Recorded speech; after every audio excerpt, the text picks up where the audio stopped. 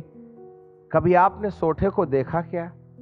सोठा वो नहीं है जिससे भेड़िया मारा जाता है, सोठा वो नहीं है जो गड्ढे से निकाला जाता है, सोठा वो नहीं है जो पेड़ की डाल को ऊपर से नीचे किया जाता है जिससे कि बकरियां आराम से उसको बैठ के खाएं। परंतु सोठा तो वो है, पतली चामटी है, छड़ी है, जो भेड़ को पीटी जाती है। क्योंकि भेड़ जब तितर बितर हो जाती है तो उसको सोठे के द्वारा, लाठी से नहीं तो कमर टूट जाएगी। भाई पढ़ते तो हैं पर समझते क्या? तेरी लाठी और सोठे से नहीं, परंतु सोठे और लाठी सेकेंडरी है, सोठा फर्स्ट है। आज तो हमने लाठी को पहले रख दिया, सोठे को तो भूल गए। और 2019 से सोठा है और इससे पहले लाठी था। परमेश्वर काम लाठी से शुरू करता है। भेड़ियों से रक्षा होती है, परंतु जब भेड़ें लाठी का दुरुपयोग करने लगती हैं तो वह सोठा निकालता है। This is the time for सोठा। देता है वो, मेरे न्याय का काम मेरे पवित्र स्थान से शुरू करो। यह हिजकीएल 9 में लिखा है। और उन्होंने उन पुरनियों से न्याय करना शुरू किया जो मंदिर की देवड़ी में रहा करते थे। हे प्रभु, तू अनुग्रह वाला परमेश्वर कहाँ गया? तूने कहा था कि जो कुछ भी तुम मेरे नाम से मांगोगे तुम्हें मिलेगा, परंतु आज ऐसा होता क्यों नहीं है? हे पिता, आखिर इस बात का कारण क्या है? वाह, चले आगे। लिखा है, फिर मैंने एक बलवंत स्वर्गदूत को ऊंचे शब्द से यह प्रचार करते हुए देखा, इस पुस्तक को खोलने और इसकी मोहर को तोड़ने के कौन योग्य है? और ना स्वर्ग में, न पृथ्वी पर, न पृथ्वी के नीचे कोई इस पुस्तक को खोलने या उस पर दृष्टि करने के योग्य न निकला। और मैं फूट फूट करके रोने लगा, क्योंकि उस पुस्तक को खोलने और उस पर दृष्टि करने के योग्य कोई न मिला। स्वर्गदूत ने ऊंचे शब्द से कहा, बेचारा स्वर्गदूत कह तो जरूर रहा था स्वर्ग से आकर के कि इस किताब को खोलने और इस पर दृष्टि करने वाला कोई नहीं है। तब दार्शनिक यूहन्ना जो प्रकाशित वाक्य का लिखने वाला है, वह रो रो करके कहने लगा, हे प्रभु, तो रो क्यों रहे हो? जब कभी किसी के घर में कोई मर जाता है तो उसके गम में रोया जाता है। अब यूहन्ना को यह कौन सा गम आ गया कि वो रो रहा है? किताब खुलना ही चाहिए। 7 मोहर जो लगी हैं, जरूर इस किताब में कोई भेद है। यदि खोली ना जाए तो दुनिया को भारी नुकसान हो सकता है। हमारी सधी हुई भाषा को ध्यान से सुनिएगा। यदि ये किताब खोली नहीं गई तो दुनिया को भारी नुकसान हो सकता है। इसी गम में यूहन्ना रो करके कहता है, बिलक बिलक के रो रो करके कहने लगा, हाय हाय हाय। इसका मतलब जरूर ये किताब कोई ना कोई धरती के लिए बेनिफिट का संदेश लेके आने वाली है। हाँ, मैं रोने लगा फूट फूट करके। थोड़ा भी रो लेते ना है करके, वो तो फूट फूट करके चिल्ला चिल्ला के रो रहा है कि इस पुस्तक पर दृष्टि करने और उसको खोलने वाला कोई न मिला। ये संदेश था स्वर्गदूत का। परंतु ठीक इसी बीच में तब उन प्राचीनों में से एक ने कहा, मत रो। इसका मतलब स्वर्गदूत को आइडिया नहीं था कि इस पुस्तक को कौन खोल सकता है। अब ये बात याद रखिएगा कि स्वर्ग में रहने वाले कोई सब कुछ नहीं जानते हैं। और ये तो स्वर्गदूत है, और स्वर्गदूत और कोई दूसरा नहीं है। संदेशवाहक जिब्राइल ही ना होगा। जिब्राइल बाबा को भी आइडिया नहीं था। उसकी सूझबूझ के अनुसार, परमेश्वर के निर्देश अनुसार वो कह रहा था, इस किताब को कोई देख नहीं सकता, कोई खोल नहीं सकता। ना स्वर्ग में, ना पृथ्वी में, ना पृथ्वी के नीचे, ना समुद्र में कोई इस किताब को देख भी नहीं सकता। इसकी मोहर भी नहीं तोड़ सकता। ना तो स्वर्ग में, ना पृथ्वी में, ना पृथ्वी के नीचे इस पुस्तक को खोलने पर और दृष्टि डालने के कोई योग्य मिले। तब प्राचीन 24 प्राचीन है, 12 पुराने नियम के और 12 नए नियम के। अब ये 24 में से कौन सा वाला प्राचीन बोला, इसको अगले ट्रिप में बताएंगे, ठीक है। 24 थोड़ी ना खड़े हो गए थे। जो स्वर्गदूत को समझ में नहीं आता वो प्राचीनों को समझ में आता है।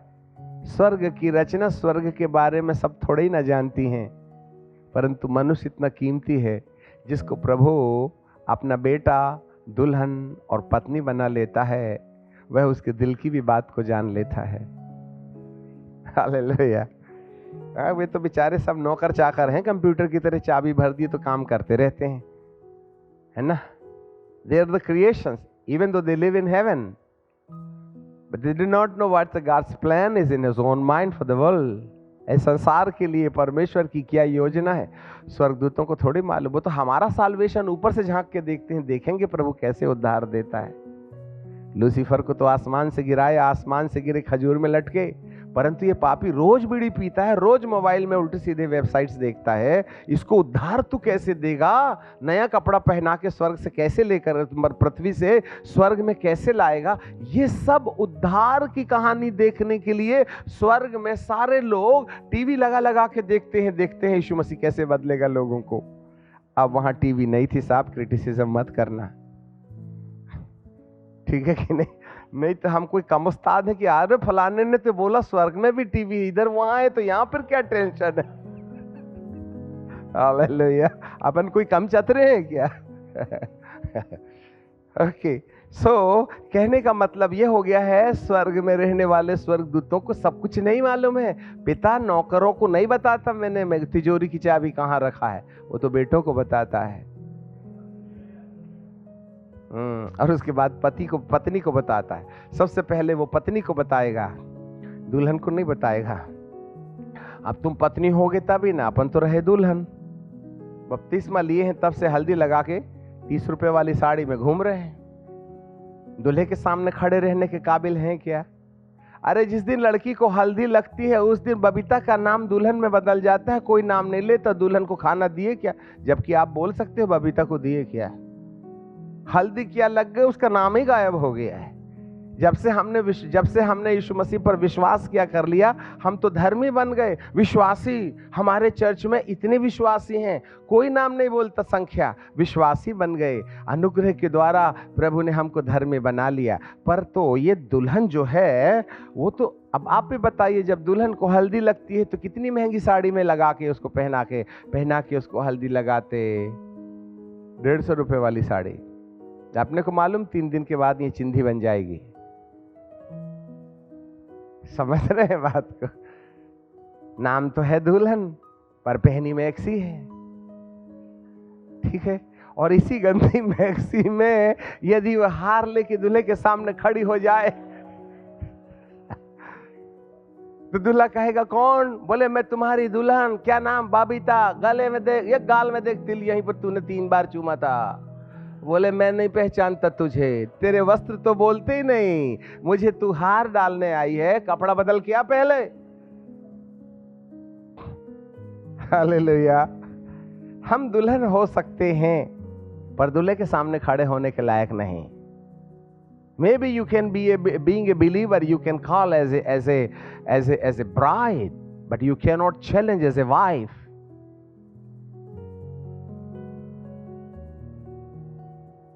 माथे के सारे स्क्रू ढीले हो जाएंगे।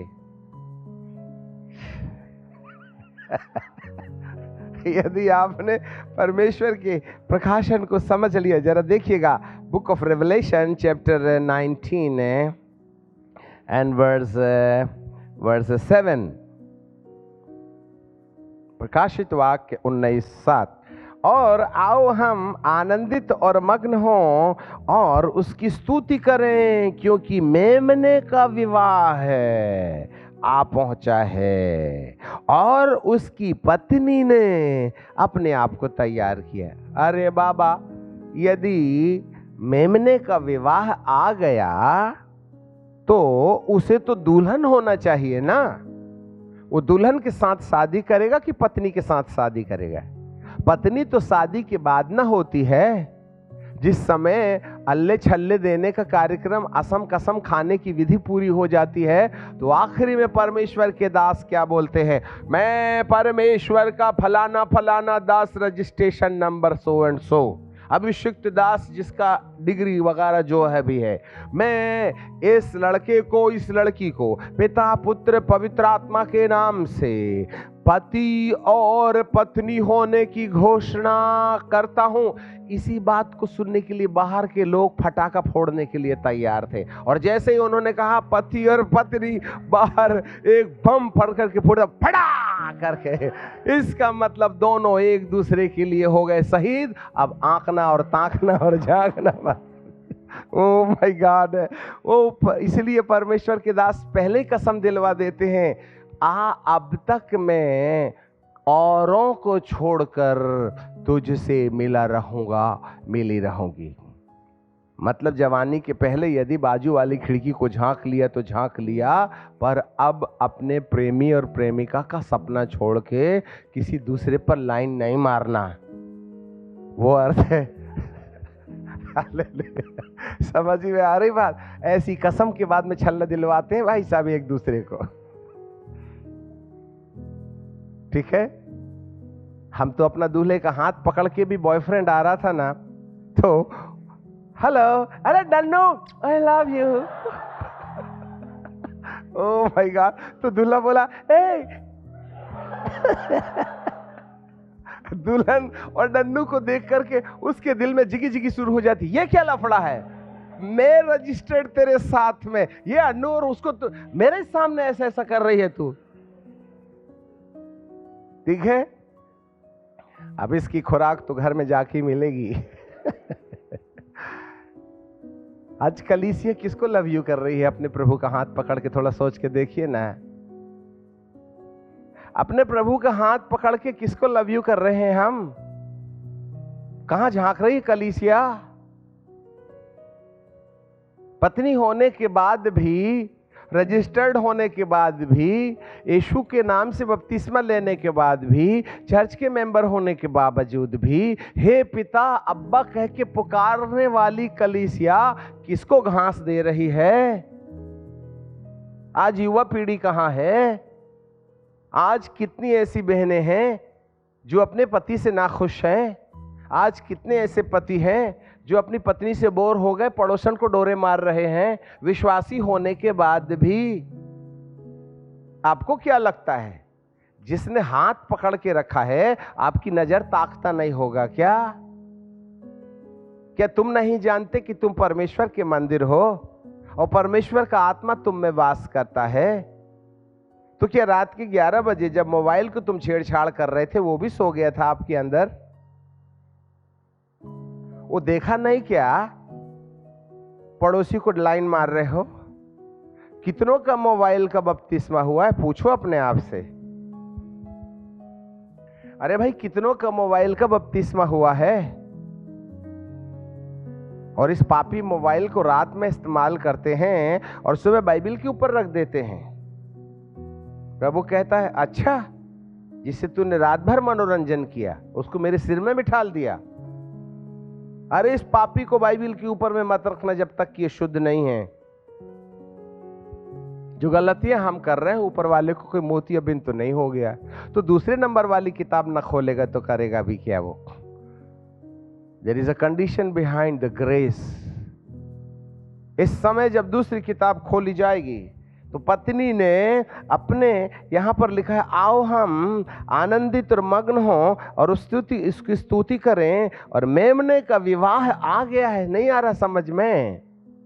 प्रभु यीशु मसीह के आने के कितने चिन्ह पूरे हो रहे हैं। अब तो अन्य जाति भी बोलने लगी, दुनिया का अंत करीब आ गया है। वैज्ञानिकों ने तो डिक्लेयर कर ही दिया है, चाहे वो भूगर्भ शास्त्री हो, चाहे आकाश में सूरज से निकलने वाले शोले हो, चाहे ओजोन की परत हो, चाहे इलेक्ट्रिक के ऊपर में कोयले की कमी के कारण। सो यहाँ पर लिखा है, मैंने अपनी पत्नी मेमने का विवाह आप पहुंचा है। उसकी पत्नी ने, हाँ, यहाँ पर दुल्हन ने नहीं है, पत्नी ने। दुल्हन अब तक थी ग्रेस पीरियड में, अब उसको पत्नी बनना पड़ेगा। धरती की नीति अनुसार यहाँ पर मेमना दुल्हन को लेने नहीं आएगा, पत्नी को लेने आएगा। इसका मतलब है हर दुल्हन को पहले से ही पत्नी का रूप रख लेना चाहिए। अब दुल्हन को पत्नी के रूप में देखने का मतलब क्या है, वहां जरा देखें तो मेमने का विवाह आप पहुंचा है और पत्नी ने अपने आप को तैयार कर लिया है और उसको शुद्ध और चमकदार महीन मलमल पहनने का अधिकार दिया गया। इसका मतलब है हल्दी लगी साड़ी उतारी गई है। धार्मिकता के द्वारा जो हम दुल्हन के नाम से पुकारे गए, यीशु के आने से पहले हर दुल्हन को पत्नी के समान और पत्नी बनने के लिए एक ही काम है, और वो ये है कि हमें शुद्ध मलमल पहनना है। मांगने वाले ने मांग के चला गया, तारीख भी दे दिया। उसके 3 दिन पहले से हल्दी लगाना शुरू कर देते हैं, पर इन सारे समयों में दुल्हन गंदे कपड़े पहने रहती है। परंतु जिस घंटे शादी होने वाली है उसके 2 घंटे पहले वह अपने मैले वस्त्र उतार देती है और उसको नहलाया जाता है। अब तक वो ब्यूटी पार्लर जाती थी, अब ब्यूटी पार्लर खुद उठ करके घर आ जाता है। समझ रहे हैं बात को? पूरी दुकान आ जाती है। पहले तो 100 रुपए में मॉइस्चराइजर लगा करके ना फेस क्या करते, उसको ऐसा ऐसा करते ना, वो हो जाता था। अब तो पूरी दुकान आ गई, 3000 लगेंगे। समझ रहे हैं बात को? मेरा प्रभु भी अब जो है ना पूरी दुकान लेके आ गए हैं कलीसिया को बदलने के लिए। और जब तक उसको रगड़ रगड़ के गुड नाइट को गुड मॉर्निंग नहीं बनाएगा ना, तब तक चलेगा नहीं। सफेद साड़ी पहनाने से पहले उसका हाथ और पैर में ना, अरे बाप रे, रगड़ के ना पूरे लाल बना देते हैं बेचारी को, और फिर ऊपर से पेंटिंग भी कर देते हैं यदि फेयर एंड लवली से लाल नहीं हुआ तो। और उसके बाद फिर उसको ड्रेस पहना देते हैं। सफेद साड़ी पहनाने के पहले उसको रगड़ देते हैं। अब हम तो देखे नहीं हैं, अंदाज तो ऐसी कुछ होगा, क्योंकि वहां मर्दों को परमिशन नहीं है। ठीक है कि नहीं? हाँ, अब उसने पूरा सब मुकुट टुकुट पहन लिया और यहाँ मैम ऐसा ऐसा लगा रही है, ऐसा ऐसा कर रही है, तो यहाँ पर सफेद सफेद लाल लाल नहीं लगेगा क्या? तो ये एंटिंग पेंटिंग का काम पहले ही हो जाता है। फिर उसको फाइनली सफेद वस्त्र पहनाए जाते, फिर उसको ऐसे करके ये सब लगाते हैं ना, सफेद सैंडल, सफेद मोजा, एवरीथिंग सफेद होना चाहिए। उस पर ज्यादा मत जाइए, टाइम नहीं है, ठीक है कि नहीं? और उसको बैठने की अनुमति नहीं है, नहीं तो साड़ी में फिर से ना क्रश क्रश हो जाएगा। खड़े रहिएगा। हाँ, एक बार बैठ गई तो उसकी साड़ी की फोल्डिंग खराब हो जाएंगे, इसलिए जब से उसको तैयार किया जाता है उसको बिल्कुल सावधान, हिलने का नहीं, ठीक है? और नहीं तो ठीक तरीके से कपड़े सेट नहीं होंगे। कलीसिया को भी यीशु के आने के पहले अपने पुराने वस्त्र उतार के, चाहे वह दुल्हन के समान हल्दी लगा के 300 रुपए वाली साड़ी पहन के पूरे 3 दिन से घूम रही है, जिसमें पसीने की खुशबू भी आ रही है, ये नहीं चलेगा। हाँ, उसको सारे वस्त्र उतार देते हैं, एवरीथिंग विल बी न्यू, ठीक है? और उसको सफेद वस्त्र पहना करके जब सब कंप्लीट हो जाते हैं, तो ये जो दुल्हन थी ना, पहले फुटबॉल खिलाड़ी थी, तो जल्दी जल्दी चलती थी, यूं भी करती थी, ठीक है कि नहीं? परंतु अब दुल्हन आ गई तो बेचारी वो तो फुटबॉल खिलाड़ी, बास्केटबॉल खिलाड़ी है ना, तो दुल्हन आने के टाइम पर जल्दी जल्दी जल्दी जल्दी यूं यूं चले, यूं यूं करे, अरे हाय नन्नू, आज अपन खेलने नहीं गए क्या? बताए चलेगा क्या? धीरे धीरे चली आ रही है, जैसे पैर में मेहंदी लगी है। उसको जल्दी नहीं आना है, भले ये गाने को दोबारा रिपीट करना पड़े। माय गॉड, दुल्हन को भी खुदा बाप क्या रूप देता है, ठीक है? वो चली आ रही। ऐसे ही कलीसिया को दूल्हे के सामने खड़े होने के लिए जिन वस्त्रों की जरूरत है, वो वस्त्र पहनने के बाद वो दुल्हन नहीं रहती है, वरन पत्नी बन जाती है, ठीक है कि नहीं? ओके, सो यहाँ लिखा है उसे शुद्ध और चमकदार और महीन मलमल पहनने का अधिकार दिया गया, क्योंकि महीन मलमल का अर्थ है पवित्र लोगों के धर्म के काम, the work of the righteousness, not the faith but the work of the righteousness, धार्मिकता के काम, the attitudes according to the attributes of God, परमेश्वर के स्वभाव से शोभायमान होकर अपने कामों से ये बात प्रकट करें कि हमारे और हमारे परमेश्वर के बीच की दूरियां समाप्त हो गई हैं। आपको मालूम हो, दुल्हन को मोजे से लेकर के ऊपर तक सफेद सफेद सफेद सफेद पहना देते हैं, ठीक है? और ये गाल भी नहीं दिखना चाहिए बोल के रीत बेल, जिसको मच्छरदानी बोलते हैं, उसको डाल देते हैं। और जितना भी कार्यक्रम होता है ये बुरखा डाल के होता है ना, सफेद वाला रीत बेल जिसको बोलते हैं ना, मच्छरदानी के समान सफेद शॉल जो अल्प पारदर्शी होती है, थोड़ा भी दिखता है, पूरा भी नहीं दिखता, पर सामने वाले को तो आइडिया हो ही जाता है, ठीक है कि नहीं? और जब परमेश्वर के दास कहते हैं पिता पुत्र पवित्र आत्मा के नाम से मैं इसको उसको पति पत्नी घोषित कर देता हूं, तब एक नाजुक समय आता है, और वो नाजुक समय ये है कि वे दोनों एक दूसरे की तरफ मुंह करते हैं। अभी तो पर्दे से बाहर से झांक रहा था दुल्हा, पर जब पत्नी हो ही गई है तो उसको आखिरी में रीतवेल हटा करके राजा तेरे रूप की चाहत करता है। Hallelujah, oh my God. आखिरी में वह सारा कार्यक्रम पूरा हो जाता है जब दुल्हन का नाम पत्नी में बदल ही दिया गया, तो वह बुर्खा हटा करके, सफेद रीतवेल हटा करके उस बैरियर को भी जो दोनों आंखों को साफ साफ देखने और झांकने और ताकने में रुकावट का कारण थी, उसे भी आम जनता के सामने अलग किया जाता है। अब यदि वो एक दूसरे को देखेंगे ना तो रजिस्टर्ड होल्डर है वो, कोई ऑप्शन नहीं। क्या हमारी आंखें बीइंग ए वाइफ प्रभु को साफ साफ देखती हैं, या बीइंग ए ब्राइड कुछ धुंधलापन है? सोचते रहिए आप रात भर। मारा गया गाड़ा गया की कहानी बहुत पुरानी हो गई। ये एक ट्रांजिस्टर सिस्टम है। आज दुल्हन को जब तक पत्नी बनने का मौका नहीं मिलेगा, और पत्नी उस समय हो जाएगी जब ये भी बुर्खा हट जाएगा, जब रीतवेल भी हमारी आंखों के सामने हट जाएगी, तब मेरा प्रभु आपकी आंखों में झांकेगा और आप अपने प्रभु की आंखों में झांकने के काबिल हो जाएंगे। कोई भी आपके बीच में, परमेश्वर के और आपके बीच में कोई बैरियर नहीं रह जाएगा। वहां मेरा प्रभु तुम्हें पहुंचा देना चाहता है। There will be no any difference between the husband and wife.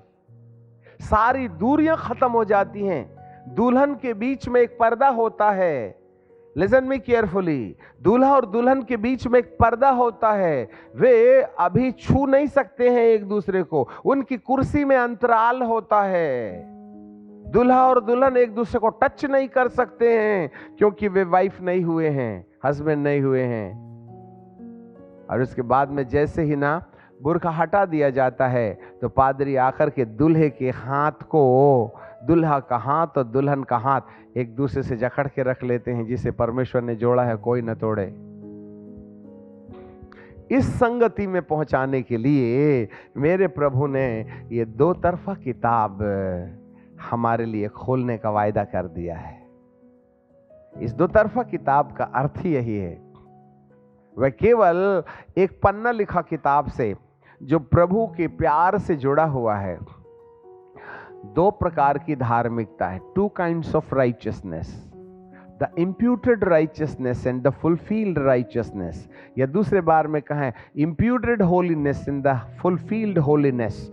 इसको हिंदी में बोले तो एक धार्मिकता जो विश्वास के द्वारा फ्री में हमको दी जाती है, और एक धार्मिकता जिसको परमेश्वर के वचन के अनुसार चल के हमें पूरा करना है।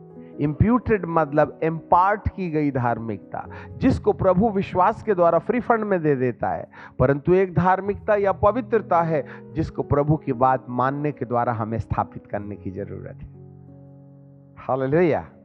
प्रभु के अनुग्रह से हमको नाम काट के दुल्हन कर दिया जाता है, परंतु जब दुल्हन अपने मैले वस्त्र उतार देती है और सफेद वस्त्र पहन के दूल्हे के सामने खड़ी हो जाती है, तब वह उस समय तक इंतजार करता रहे जब वह खुद अपना हाथ से, दुल्हन खुद ही अपना रीत बेल हटा के, ओहो डार्लिंग अब मेरे को समझ में आया, दूल्हा करेगा, याद रखना, दुल्हन को अपने पर्दे को, अपनी आंखों से अपने दूल्हे को जो पति बन गया है उसको उरुबुरु या आमने सामने झांकने के लिए दुल्हन खुद अपना पर्दा नहीं हटाएगी, वरन दूल्हा हटाएगा।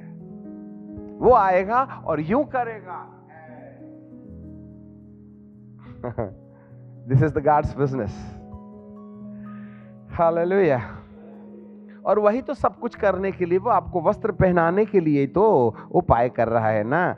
दुल्हन पत्नी ने अपने लिए शुद्ध और महीन मलमल पहनने का अधिकार दिया गया, और महीन मलमल का अर्थ है पवित्र लोगों के धार्मिकता के काम। बस रुक जाएंगे, मैं समझता हूँ हमने आवश्यकता से ज़्यादा समय ले लिया आपको, परंतु क्या बताएं, ये वाली प्रकाशित वाक्य की गाड़ी में ब्रेक शू थोड़े ना है जो कहीं रुक जाएगी।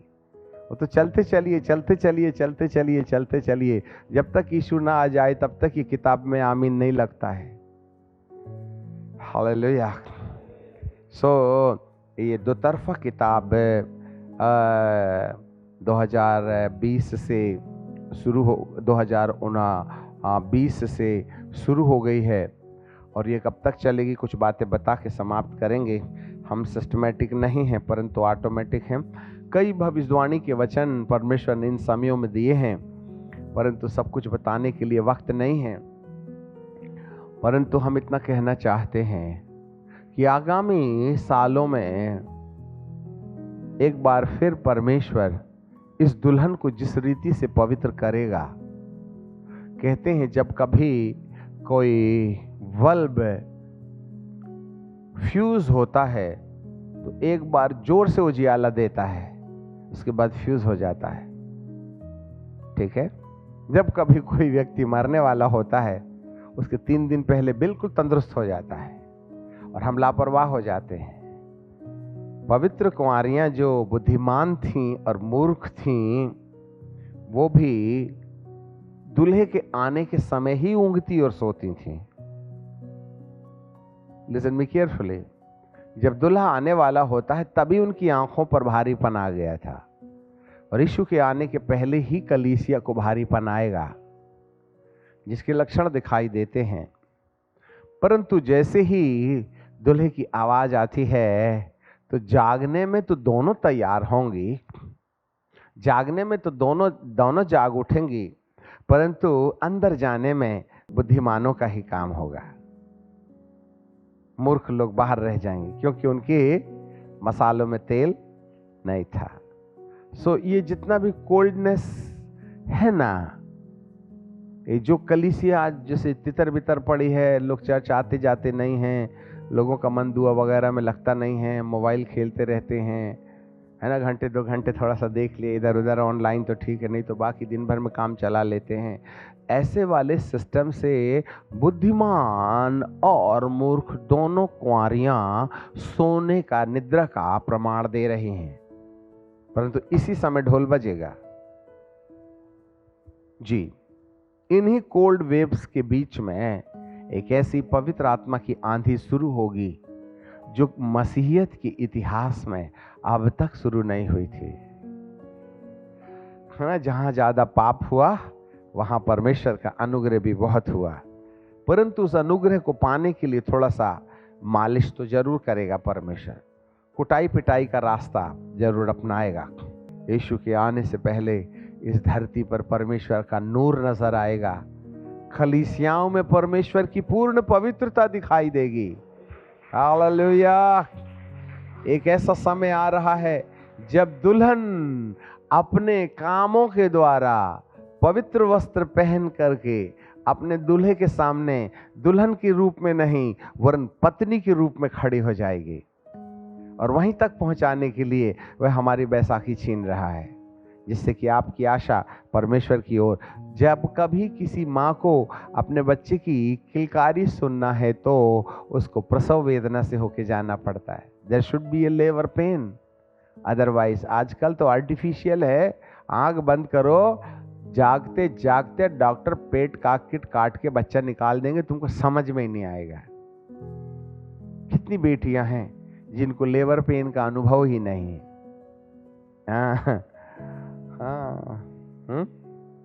पेट काट के बच्चा निकाल देते हैं, सिजेरियन। और जो सिजेरियन बच्चा है, थोड़ा सोच के देखना, जितने लोगों ने सिजेरियन करा के बच्चे पैदा किए हैं और जिन लोगों ने नॉर्मल डिलीवरी करके लेबर पेन से होकर के डिलीवरी किए हैं, उन दोनों माओं के अंदर अपने बच्चों के प्रति प्यार की जो ग्रेट है वो कैसी होती है, वो सोचते रहिए। आप नहीं बताते, आप बहुत हो गया। कलीसिया यदि लेबर पेन से नहीं जाएगी तो संतान नहीं होंगी। अब हम रुक जाना चाहते हैं, हम इस समय प्रसव वेदना में हैं, परंतु कुछ ही समय के बाद हमें जागृति की किलकारी सुनाई देगी।